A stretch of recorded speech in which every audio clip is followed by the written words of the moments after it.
पाकिस्तान में भी अजीत डोभाल जी ने 6 साल तक काम किया और बड़े क्रूशियल समय में काम किया। उसके बाद आईबी में उनको ऑपरेशन विंग में नियुक्त किया गया और मैं गृह मंत्री के नाते कह सकता हूं, मल्टी एजेंसी सेंटर देश की आंतरिक सुरक्षा की रीढ़ की हड्डी आज बना है।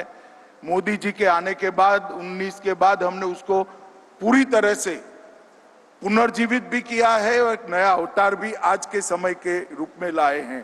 परंतु मैक के स्थापक अध्यक्ष अगर कोई था तो अजीत डोभाल जी थे। उन्होंने ही मैक की नींव, मजबूत नींव रखने का काम किया। 2004 में डीआईबी बने और डीआईबी बनने के बाद 2005 में वो सेवानिवृत्त हुए। मित्रों, उसके बाद भी विवेकानंद इंटरनेशनल फाउंडेशन के माध्यम से भारत की विदेश नीति, भारत की आंतरिक सुरक्षा और भारत की बाहरी सुरक्षा ये सुनिश्चित करने के लिए लगातार वो अनेक सालों तक काम करेंगे। 2005 से 14 का विवेकानंद इंटरनेशनल फाउंडेशन के अध्यक्ष के रूप में उनका कार्यकाल और वहां पर जो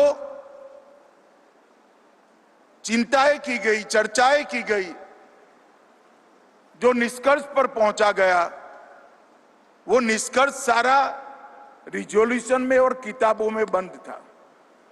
मगर 2014 में जब नरेंद्र मोदी जी प्रधानमंत्री बने, अजीत डोभाल जी को उन्होंने एनएसए बनाया और जो भी मंथन हुआ था उसको जमीन पर उतारने का काम कर दिया।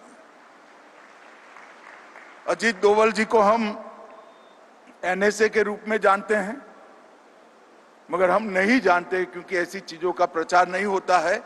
मगर आज मौका भी है, दस्तूर भी है। अजीत डोभाल जी देश के सबसे लंबे कार्यकाल तक एनएसए रहने का सम्मान भी श्री अजीत डोभाल को जाता है। और उन्होंने अनेक दृष्टि से भारत की सेना को आधुनिक बनाना, समसामयिक परिवर्तन करना, सेना के अंदर टेक्नोलॉजी और वीरता दोनों का एक अद्भुत फाइन ट्यूनिंग करना, कई प्रकार के बड़े फैसले अजीत जी के कार्यकाल में नरेंद्र मोदी जी ने लिए हैं। और नरेंद्र मोदी जी के फैसलों के पीछे डोभाल जी का बहुत लंबा अनुभव सिद्ध सलाह भी होता था। और बहुत, मैं एक वाक्य में भी कहना चाहता हूं, हमारी सेना की सुरक्षा क्षमता और आक्रामक क्षमता को आमूल चूर परिवर्तित करने का काम ये 12 साल में नरेंद्र मोदी जी ने किया है और इसमें डोभाल साहब का बहुत बड़ा योगदान है। इसलिए जब मुझे ट्रस्ट का फोन आया कि श्री अजीत डोभाल जी को हमारी कमेटी ने इस वर्ष के तिलक पुरस्कार के लिए चयन किया है, अगर आप आ सकते हैं तो हमें अच्छा लगेगा। मैं कहूँ आपको तो अच्छा लगेगा नहीं लगेगा मुझे मालूम नहीं है, मगर डोभाल साहब को पुरस्कार देते हुए मुझे बहुत अच्छा लगेगा, मैं जरूर आऊंगा। और मित्रों, आज हमने इस सभागार में बैठकर तिलक महाराज की भूमि पर, शिवाजी महाराज की भूमि पर, पेशवाओं की भूमि पर हमने एक बहुत स्तुत्य काम किया है।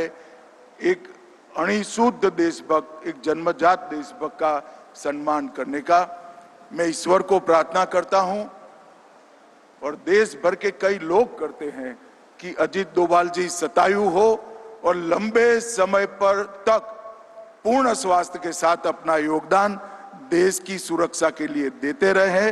और मैं फिर से एक बार तिलक स्मारक ट्रस्ट को भी बहुत बहुत धन्यवाद करना चाहता हूं कि इन्होंने एक बहुत स्तुत्य काम किया है कि अजीत डोभाल जी को महान तिलक स्मारक से अवार्ड से आपने पुरस्कृत किया है। इसके लिए हम सब आपका धन्यवाद करते हैं। मेरी बात यहीं समाप्त करता हूं। वंदे मातरम। संस्कृत में एक वचन है